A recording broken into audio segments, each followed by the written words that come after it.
We see Yom Jang-seon in a good mood as he anticipates both Dongju and Unam's death. In the hospital, Tae-yoon visits an unconscious Dongju. He reveals that he knows Il-do never actually called 911 the day that Dongju collapsed. Il-do arrives and listens in on everything from outside the hospital room. After Tae-yoon leaves, Dongju opens his eyes. Il-do hides in the bathroom and points the syringe at his own neck and then puts it down again. His internal thoughts reveal that he is ready to take responsibility for everything once Dae-san is in Tae-yoon's hands. He heads back out to see the administrator attacking Dongju. At that moment, Il-do chooses to help Dongju and knocks down the administrator instead. Elsewhere, the chairman speaks with Dr. Kong about Dongju's recovery. After the call, his phone runs out of battery, and the chairman realizes he has walked out of his house barefoot. In the hospital, Dongju questions the administrator in the bathroom. He's about to inject the man with the syringe when he reveals that Jang-seon has his eyes set on Unam. Dongju calls Unam, who is about to have dinner with Jang-seon and an assassin on her tail. Dongju works with Unam in order to smoke out the assassin, and then orders the administrator to tell him to leave Unam alone.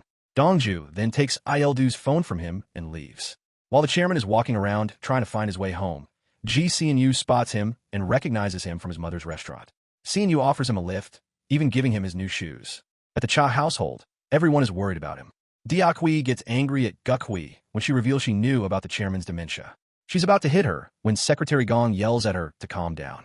At the hospital, Il-do sets the administrator free. Meanwhile, Jang-seon still awaits news of Dongju's death. A flashback shows Guho showing Jang-seon a background check on Dongju back when Hugh was newly hired by Dae-san. He reveals that Dongju and Yeonju's mother was Ko Eugene, who worked at a nightclub named Iris and died young. Madame Pai, who also worked at Iris, then asked another Iris waiter to sell his surname to the kids, making their surname CEO.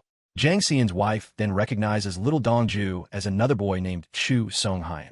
She recognizes an old Dae-san group badge that Song-hyun always wore, but Jang-seon makes it clear that the kids are different. We don't learn much else about who Song-hyun actually is. Dongju reaches the restaurant and meets Unam. They go towards her car, but a man is waiting inside to attack her. Dongju takes care of him and then calls Jang-seon from Il-do's phone and promises to make him pay for everything he's done so far. After many loops around the block, Seon-yu and the chairman finally make it home. The chairman is still confused, though, and doesn't recognize Deok-hui, instead calling Seon-yu his son. They head inside, and Seon-yu asks Deok-hui to give Dongju some cookies from his bakery. Unam turns up at Hui-cheol's workplace and tells him that Jang-seon has called for him. They go home where Hui-cheol meets Jang-seon, but Jang-seon says he never called for him. After Hui-cheol leaves, Dongju walks into the house while on the phone. Jang-seon is about to shoot him when Dongju puts his phone call on speaker. It's President Lee Cheol-yong, otherwise known as the Elder. Cheol-yong tells Jang-seon not to harm Dongju and let him handle the money from now on. Cheol-yong seems grateful Dongju didn't run away with the money, and it soon becomes clear that Cheol-yong's hands are tied. After the call, Dongju makes it clear that he is still going to take revenge on Jang-seon, but he'll do it slowly. Il-do finally gets home, and Deok-hui tells him what happened. In the morning, Dongju visits the chairman and says he's going to expedite the process of bringing Ji-seon-yu into the family. Dongju then meets Il-do and tells him that he plans to make good use of the secret of Il-do's attempted murder. Dr. Kong soon learns that Dongju has left the hospital. When she's helping her father with his phone, she sees an old photo of him with Il-do, Sun-ho, and a small child who looks just like Song-hyun. Il-do asks him if he had ever lost his memory, and Dongju says he did.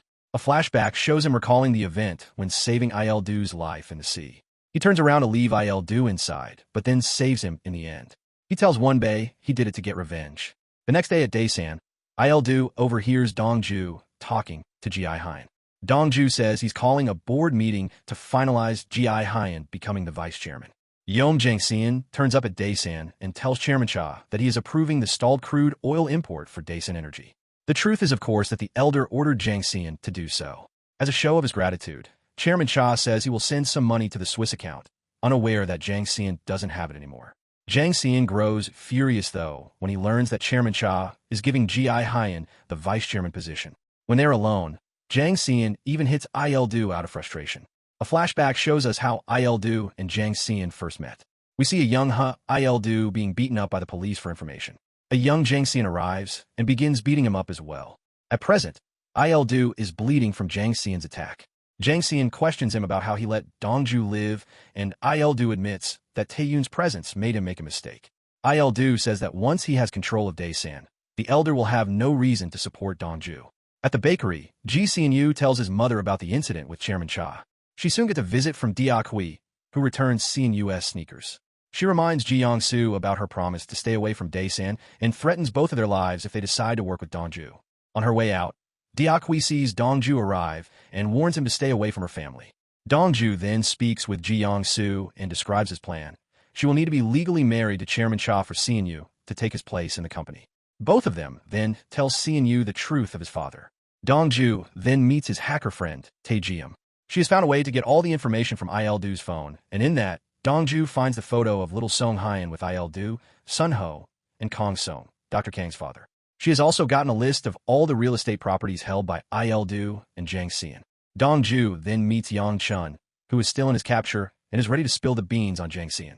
He describes a secret NSA unit called the Dandelion Team, which used to surveil and collect information on powerful people like the chaebol and politicians. Yang Chun says there is a file on Jiang Xian too. Dongju isn't sure whether to believe him. Later that night, Dongju meets the administrator and reveals that the man is really Oh Young-ho, the leader of the Dandelion Team before it was disbanded. Dongju asks him to trade the Dandelion files on Jiang Xian for Yang Chun. Young-ho tells him to arrange a call with Yang Chun first. After Dongju leaves, he contacts Jiang Xian. Wonbei arranges a call between Young-ho and Yang Chun. Young-ho then works with Gu-ho to find Yang Chun's location. He plans to take him out since he compromised the Dandelion files. Young-ho finds Yang Chun and tries to kill him, but Dongju arrives and locks both of them inside his makeshift prison. Before Dongju leaves, Young-ho makes a suspicious comment about knowing Dongju's father very well. That night, Kong Song sends a photo he found to Dia Kui's phone, since Il-du says he's lost his phone. Il-du looks shaken, and Dia Kui recalls being the one who took that photo. Back home, Dongju wonders about Young-ho's comment. A flashback shows him asking his sister about someone called Professor Lee Sup-young.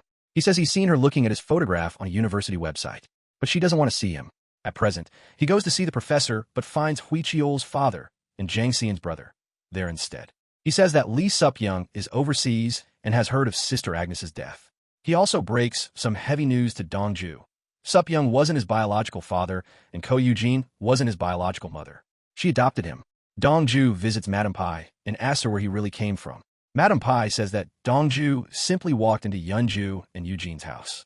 She brings out a box of things he was found with. It includes some clothes, a Daesan pin, and most surprisingly, the very same photo that Dongju found on Il-du's son. The elder calls for a meeting with Jiang Xian and demands to know why he has called for an investigation into his nephew. Jiang Xian, it seems, wanted to remind Li Qiuyang just what he's capable of. Later, we see Jiang Xian on the phone with Ji Yongsu. Meanwhile, Hui Chiol asks Unam why she came back to him. She confesses she would have to pay a penalty. He tells her that he'll divorce her instead, so she doesn't have to pay and asks her to leave as soon as possible. Unam comes home and sees Dongju sitting in his car outside. She tells him she's getting a divorce and then sees the photo in his hand. Dongju is shocked to learn that the man holding him is Unam's father. We see Jiang Xian berating Hui Chiol for asking Unam for a divorce and putting him at a loss. Hui Chiol then apologizes for using Jiang Xian's authority when he was a kid and getting Dongju thrown out of the rugby team. This incenses Jiang Xian even more, and he starts hitting Hui Chiol. Meanwhile, Unam recognizes the man holding the child as her father, which shocks Dongju. He tells her he doesn't know who the child is. A quick flashback shows Dongju realizing that Unam blackmailed Jiang Xian in order to get a divorce and protect him at the hospital. Unam goes home and faces the consequences of her divorce. The chairman asks her how much she wants to stay married to Hui Chiol. Unam surprises them by saying she is willing to return all her shares in order to get divorced. Secretary Gong goes to her room and is shocked to find Dongju inside. He shows her the photograph and gets confirmation that the child is Song Hyen. He makes her promise that she won't tell anyone that he is Song Hyen. She agrees and then gives Dongju a book that Yeo Sun Ho wanted to give Song Hyen. Dongju gets angry when Secretary Gong tells him to give up Unam. He tells her that he wants to line everyone up and get the truth about his father, but he isn't, for Unam's sake. Back in his car, Dongju looks through the children's book that Secretary Gong gave him and finds a postcard from Sun Ho, featuring a drawing of little Song Hyen. Dongju tears the postcard and crumples the photograph. Unam enters the car and tells him she might know the child in the photograph. She recalls that Sun Ho brought the boy home once. The night her father died, she remembers her mother crying to Secretary Gong and saying that Il-du killed Sun Ho, the child, and the child's mother. The chairman then calls Dongju inside the house for lunch. With the news he's just received, Dongju is unable to sit with Il-du at the table and walks away. He asks Madame Pai where he was found. She says he was following the train tracks till he saw Yunju sitting outside her house and asked for food. Eugene was about to kill herself by taking pills when Dongju dragged Yunju inside and demanded food, startling her back to her senses. Like Unam said, Dongju isn't able to find any news reports about the car accident that killed Sun Ho. He has decided he needs to know the truth and enlists Wenbei and Taejium to help him. Meanwhile, Il-du is called to Jang Xian's house, where he's surprised to see Ji Yongsu sitting with Jang Xian. Dongju's next step is calling Guk Hui to the chairman's secret vault. He reveals that he knows she's been stealing from a vault. He can help her, but on one condition. We then see Chairman Cha call everyone for a meeting at home. He reveals that Ji Xianyu is his son, and he plans to marry Ji Yongsu in order to bring the boy into the family. Guk Hui opposes it, but is surprised when Guk Hui and Il-du don't. Unam agrees to support him if he gives her the Daysan shares back. Young Taeyun meekly says he's against it and leaves the room. Dongju arrives at Jang Xian's house where Hui Chiol's aunt gives him tea. A flashback shows Hui Chiol's aunt looking after Song Hyan and his birth mother, taking a photo of them. At present, she slips up and mentions Dongju being here at the house when he was a child. Jang Xian arrives before she can say more. He signs the contract termination agreement sent by Chairman Cha for Unam's divorce. Jang Xian then tells Dongju to take his money and leave the country. Dongju retorts that he'll only do so when Jang Xian is dead. After Dongju leaves, Jang Xian comments that Dongju is better than his father. Dongju then meets Chairman Cha, Yongsu, and Xianyu at the office. The chairman tells Xianyu to start learning the ropes of the company from Dongju. After they leave, the chairman shocks Dongju by telling him to marry Unam. He says Dongju must lead the company until Xianyu can, as his grandson-in-law.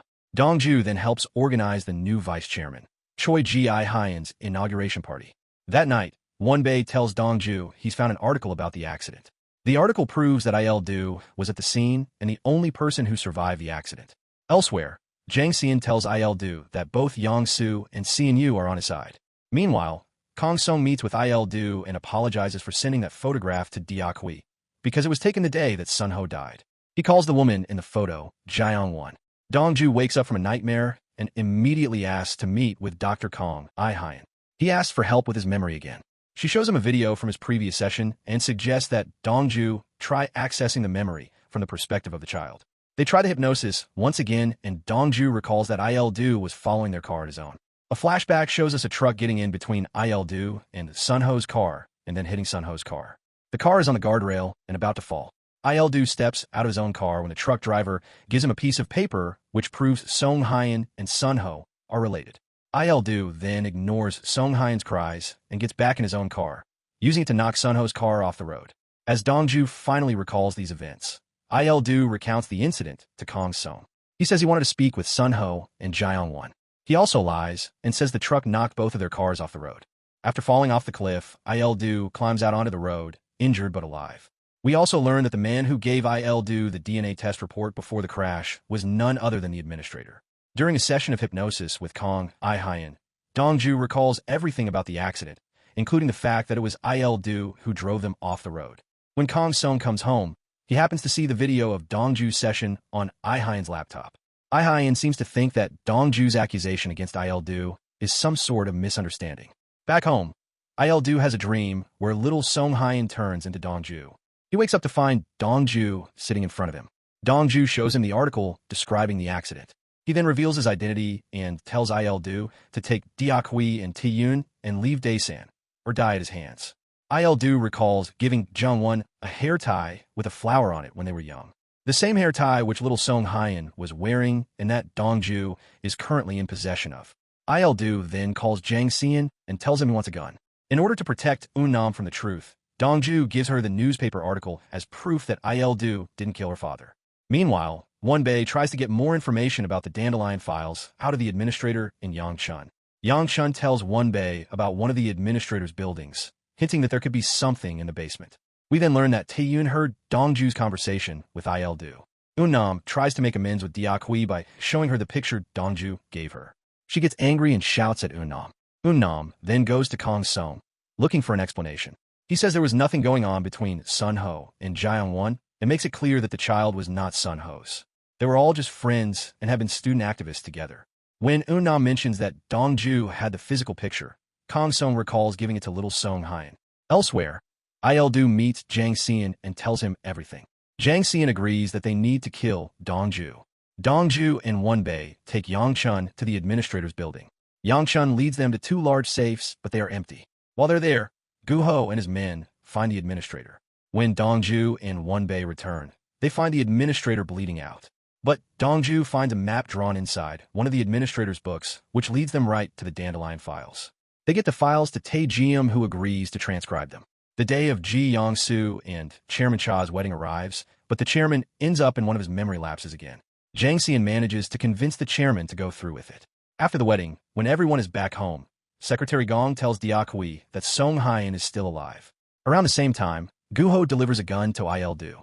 Kang Song keeps trying to call him, but he doesn't pick up. Dongju comes home to find a package waiting for him. It has a DNA test between Il-du and Dongju, which proves they are related. Dongju then gets a transcript from Tae Jium of Jang Xian speaking to someone. This also proves that Dongju is Il-du's son and not Sun Ho's. Just then, Il-du calls Dongju and reminds him about their meeting that night for Il-du to plead his case. Dongju meets Il-du that night. As he approaches, Il-du shoots him. At the last second, Jang Xian tells Il-du over the phone that Dongju is his son. Dongju falls and then sits up, laughing, and calls him father and asks to kill him, which shocks Il-du.